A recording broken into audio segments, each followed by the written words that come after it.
La historia de la humanidad siempre ha estado acompañada por narrativas que buscaban responder a la misma pregunta esencial: ¿por qué estamos aquí? Desde tiempos inmemoriales, los seres humanos, incapaces de comprender los fenómenos que los rodeaban, comenzaron a inventar explicaciones que dieran algún tipo de orden al caos. No existían libros, no existían universidades, no había ciencia organizada. Solo existía la necesidad de sobrevivir en un mundo impredecible, lleno de fuerzas que parecían actuar sin lógica. Para un pequeño grupo de cazadores que vivían a orillas de un río, la crecida repentina que arrasaba sus chozas no era solo agua en movimiento, era la furia de un espíritu oculto, de una entidad que debía ser apaciguada. Cuando observamos ese pasado remoto, entendemos que la religión no nació de arriba hacia abajo, como si hubiera sido entregada terminada por un ser celestial. Nació de abajo hacia arriba, de los miedos y esperanzas humanas, de las noches en vela en las que el trueno parecía una voz cósmica y un eclipse aterrorizaba como un presagio de desgracia. Nuestros ancestros no tenían explicaciones científicas, pero sí tenían imaginación, y con ella llenaron cada vacío de conocimiento. Una piedra que rodaba montaña abajo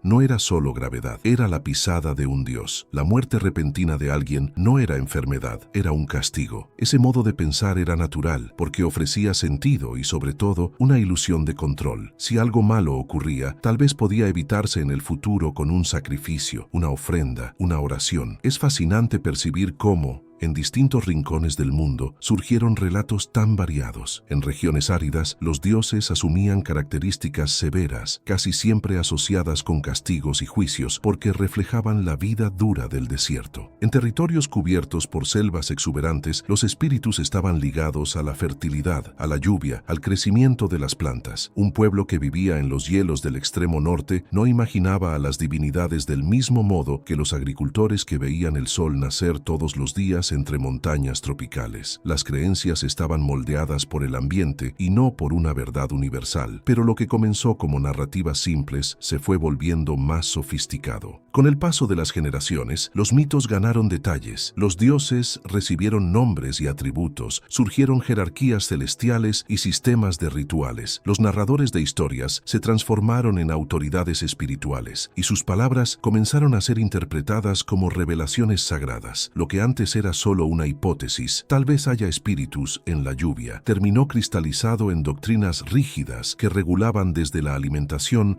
hasta las formas de castigo. Un punto interesante es observar cómo estas narrativas nunca fueron homogéneas. Mientras una comunidad en Oriente Medio hablaba de un Dios único y celoso, otra en el subcontinente indio describía divinidades con muchos rostros y numerosos brazos, mientras una tribu africana veía lo sagrado como fuerza invisible presente en ríos y tormentas, una aldea europea levantaba estatuas de mármol para dioses con apariencia humana. Si hubiera una única fuente divina transmitiendo la verdad, no deberíamos encontrar tal diversidad. Lo que hallamos, por el contrario, es la prueba de que cada cultura moldeó sus creencias de acuerdo con sus propias circunstancias. Incluso la lengua refuerza esta realidad. Los textos sagrados jamás surgieron en un idioma universal. Fueron escritos en el hebreo de pastores seminómadas, en el árabe de comerciantes, en el sánscrito de poetas y en el griego de filósofos. Eran lenguas humanas, creadas para necesidades prácticas del día a día, y en ellas fueron registrados los sueños y los miedos de cada época. No fueron palabras susurradas desde lo alto, sino escritos de personas comunes, viviendo en sociedades comunes, transmitiendo visiones del mundo limitadas por su tiempo. Y aquí surge una cuestión crucial. Si la religión fuera realmente la revelación de una verdad eterna, ¿por qué arrastra tantos elementos fechados? ¿Por qué los textos antiguos hablan de costumbres que hoy parecen crueles o absurdas? La razón es simple, porque fueron escritos por humanos, y los humanos son producto de su época. Lo que para ellos parecía justo, como la sumisión total de las mujeres, la aceptación de la esclavitud o la ejecución de quien desobedecía la fe, para nosotros hoy suena como una violencia intolerable. Y eso es una señal clara de que la moralidad no nació de la religión, sino de la propia evolución de la sociedad humana. Antes incluso de cualquier escritura, ya existían reglas básicas de convivencia. Pueblos sin escritura sabían que no podían matar a miembros de su propia comunidad sin motivo. Sabían que la cooperación era esencial para cazar, repartir alimentos y cuidar a los enfermos. Esas normas surgieron porque sin ellas el grupo no sobreviviría, y no porque una divinidad las hubiera decretado. Con el tiempo, las religiones se apropiaron de ese patrimonio colectivo y lo recubrieron con autoridad divina, como si fueran dueñas exclusivas de la moralidad. Pero cuando analizamos con calma, vemos que el proceso fue al revés. Primero vino la práctica social, después vino el sello religioso. Otro aspecto importante es cómo las religiones, al expandirse, comenzaron a disputarse espacio entre sí. Cuando dos tradiciones se encontraban, a menudo ocurría un proceso de préstamo y adaptación. Un ritual era incorporado, un símbolo reinterpretado, un mito recontado con nuevos nombres. De ese modo, la religión fue transformándose como el lenguaje, mezclando raíces antiguas con invenciones nuevas. El resultado fue un tapiz de creencias en constante mutación, pero siempre reclamando ser la expresión de la verdad absoluta. Si miramos hoy el mapa del planeta, veremos exactamente eso. Un niño nacido en una aldea remota de Asia crecerá aprendiendo mantras que sonarían extraños para alguien de una ciudad europea. Una niña educada en medio de desiertos árabes repetirá versos distintos de los que escuchará un muchacho criado en plena selva amazónica. No es la revelación la que define la creencia, sino el lugar de nacimiento. Esa es una de las mayores pruebas de que la fe es herencia cultural y no descubrimiento personal. Hasta aquí queda evidente que la religión es una construcción humana, no un código enviado desde otro plano. Floreció como respuesta al miedo, como intento de orden, como poesía para llenar la ignorancia. Una invención poderosa, sí, pero una invención. A medida que las sociedades humanas se hicieron más complejas, también lo hicieron sus religiones. Lo que en un inicio eran relatos transmitidos alrededor del fuego por ancianos de la tribu, terminó convirtiéndose en instituciones organizadas con templos, sacerdotes y jerarquías. Allí donde había un altar, había también alguien dispuesto a interpretarlo, y esa interpretación no se limitaba a lo espiritual. Pronto comenzó a rozar la política, la economía y la vida cotidiana de cada ciudadano. Los reyes de antiguas civilizaciones no gobernaban solo por fuerza militar. Ellos proclamaban tener un mandato divino, un vínculo especial con los dioses que justificaba su autoridad. No bastaba con la espada, hacía falta el sello del cielo.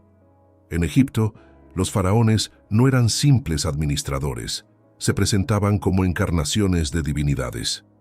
En Mesopotamia, los monarcas eran elegidos para mantener el orden cósmico, y siglos después, en la Europa medieval, los reyes afirmaban reinar por la gracia de Dios, mientras los pontífices bendecían sus coronas. Esa alianza entre religión y poder político se repite como un eco en cada rincón del planeta. La razón es clara: la obediencia religiosa es más fuerte que la obediencia política. Una orden militar puede ser desafiada, una ley puede ser discutida, pero un mandamiento considerado sagrado adquiere un peso que trasciende el debate. Si alguien cree que una regla proviene de un ser eterno, la posibilidad de cuestionarla se reduce drásticamente. Y así durante milenios, los líderes aprendieron que la fe era la herramienta más eficaz para consolidar la obediencia colectiva.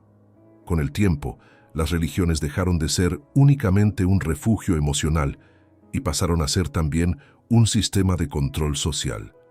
En nombre de la fe se establecieron castigos, se justificaron guerras, se regularon matrimonios y hasta se dictaron normas sobre qué alimentos eran puros o impuros. Nada escapaba al ojo divino, ni la cama, ni la mesa, ni la forma de vestir. Lo sagrado penetraba cada aspecto de la vida, creando la sensación de que todo estaba bajo vigilancia, y sin embargo, esas mismas religiones demostraron una capacidad sorprendente de adaptación. Tomemos el ejemplo del cristianismo. En sus primeros tiempos, sus seguidores eran pequeños grupos perseguidos que predicaban humildad y sencillez. Con los siglos, esa comunidad se convirtió en una institución poderosa, dueña de tierras, ejércitos y palacios de mármol. Lo que había nacido como una predicación sobre la pobreza terminó acumulando riquezas inconmensurables. ¿Qué cambió? no los principios divinos, sino las circunstancias humanas.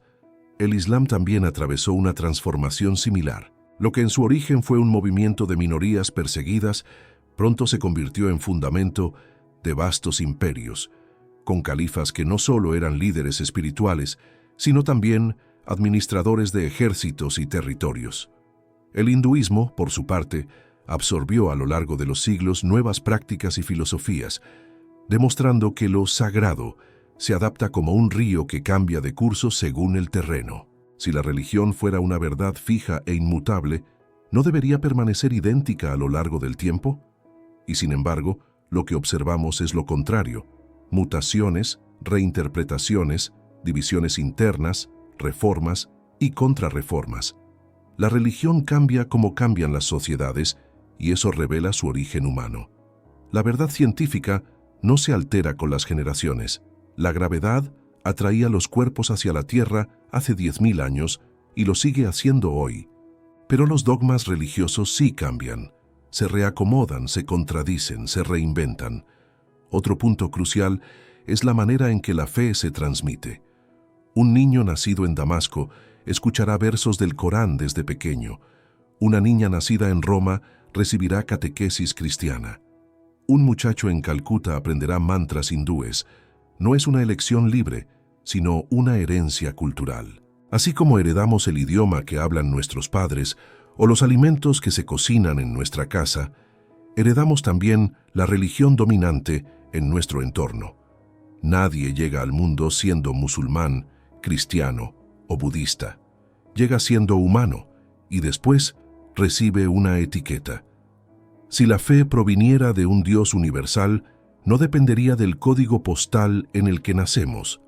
Además, cuando observamos la historia comparada de las religiones, descubrimos un fenómeno aún más revelador: el préstamo de ideas.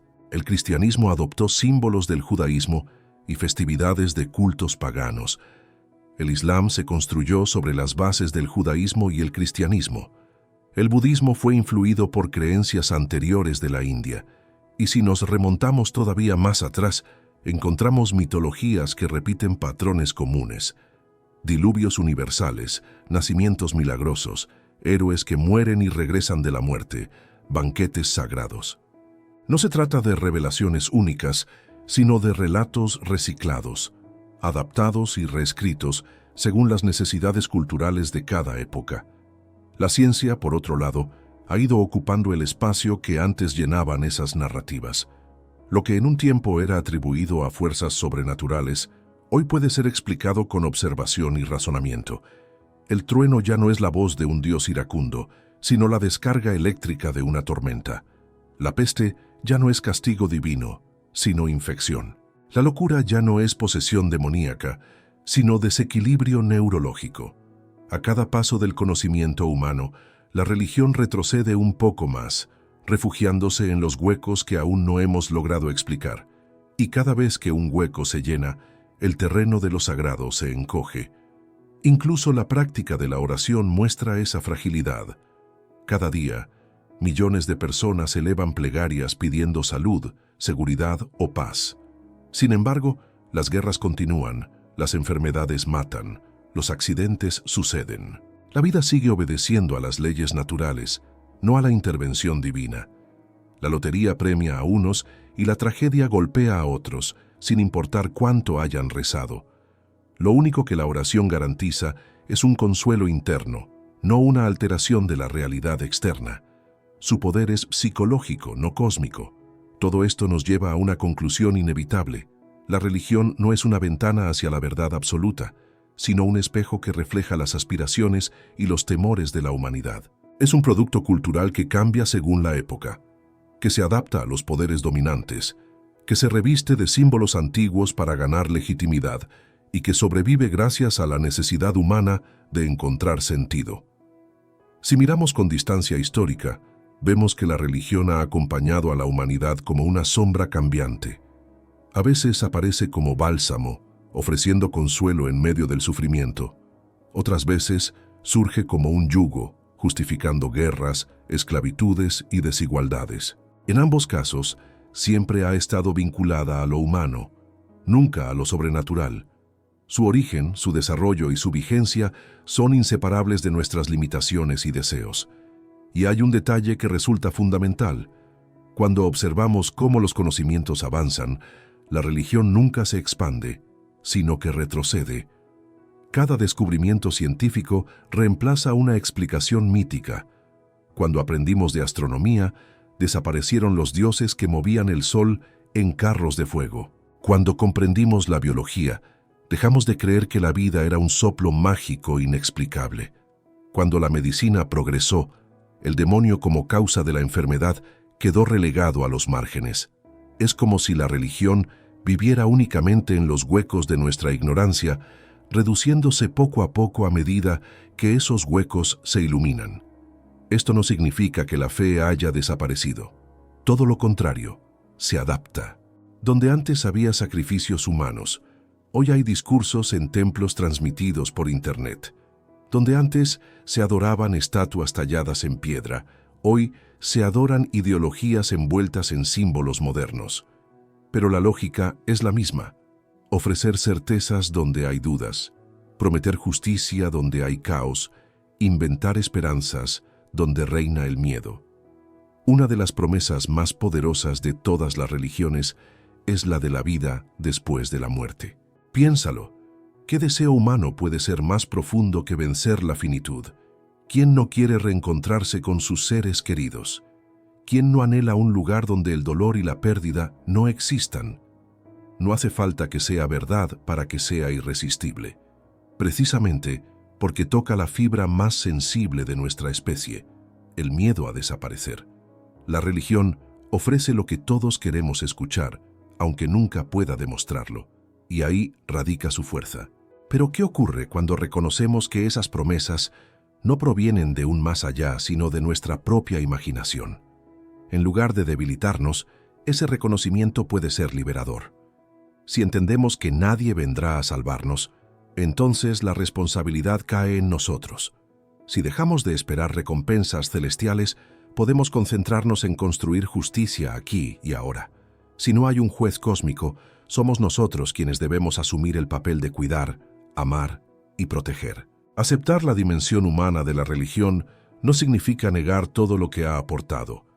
Muchas obras de arte, filosofías y movimientos de ayuda mutua nacieron bajo su influencia, pero reconocer su origen es quitarle la máscara de absolutismo y verla como lo que realmente es: una creación cultural con luces y sombras, capaz de inspirar belleza y también de justificar atrocidades. Una herramienta, no una verdad. Y aquí es donde surge la verdadera invitación: dejar de depender de ficciones externas y atrevernos a crear nuestros propios significados. Podemos encontrar espiritualidad en la contemplación de la naturaleza, en la música que nos eriza la piel, en la mirada cómplice de alguien que amamos. Podemos hallar propósito en la ciencia, en la solidaridad, en el conocimiento compartido. No necesitamos relatos rígidos para sentir que nuestra existencia tiene valor. La pregunta que queda flotando es sencilla pero contundente: ¿seremos capaces de vivir con la incertidumbre? Porque ahí está el núcleo de todo. La religión ofreció respuestas definitivas, aunque fueran inventadas, para evitar el vértigo del no saber. Pero tal vez la verdadera madurez consista en aceptar que no todas las respuestas están dadas, que no todo misterio debe resolverse con un dogma. A veces, la honestidad de reconocer que ignoramos es más noble que la ilusión de creer que sabemos. Y cuando aceptamos esa incertidumbre, algo inesperado sucede. Aparece la libertad de explorar, de cambiar de opinión, de construir valores sin miedo a la condena eterna. La libertad de pensar por nosotros mismos y de dialogar con otros sin temor al castigo divino. En ese terreno lo humano alcanza su máximo potencial. Por supuesto, habrá quienes prefieran aferrarse a las certezas antiguas. No se trata de burlarse ni de menospreciar. Se trata de comprender que cada cual busca alivio donde puede. Pero también se trata de reconocer que las herramientas que nos sirvieron en la infancia de la humanidad ya no son suficientes para una era que exige pensamiento crítico, cooperación global y compasión auténtica. Lo más revolucionario que podemos hacer no es destruir templos, sino abrir preguntas. Preguntas que incomoden, que inviten a mirar más allá de lo heredado. Preguntas que despierten, no que adoctrinen. La verdadera revolución empieza cuando dejamos de repetir y empezamos a cuestionar.